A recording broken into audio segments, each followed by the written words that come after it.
legacy applications and the cloud.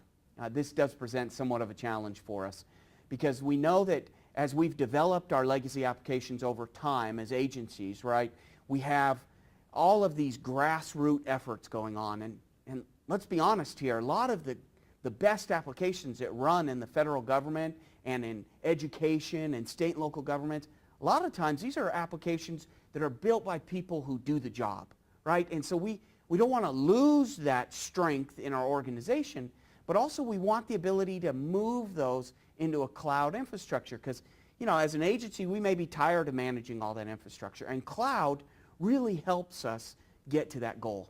But we have a couple challenges that we need to overcome before we can go there. So illustrated here behind me, you'll see this word legacy as well as latency. So let's talk a little bit about how latency truly impacts our ability to migrate applications into a cloud environment. Let's use an example here. We have application A. And application A has a front end to it, maybe a web service today, and it utilizes some sort of database structure, right? So we've got the front end and the database doing all the heavy lifting.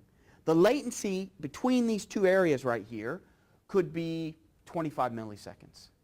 And so that means that if I put this front end here into a cloud environment, that database has got to be able to communicate with that cloud within 25 milliseconds. If it doesn't, the application fails.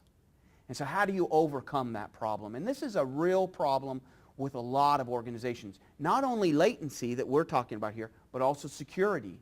So some of these applications we don't want out there, right? We don't want the database sitting in a shared environment, shared resource environment. So how do we do that? Well, there's a couple ways we can do it. One, we can have a dedicated cloud, as illustrated here. We can have a dedicated cloud actually sit at your facility.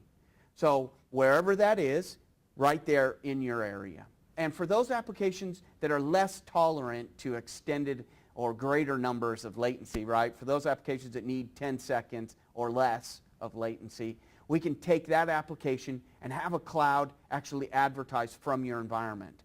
And for those applications that have a greater latency expectation, right, or allowance, right? So maybe they'll allow 50 milliseconds or 30 milliseconds. We can move those out to the multi-tenant environment.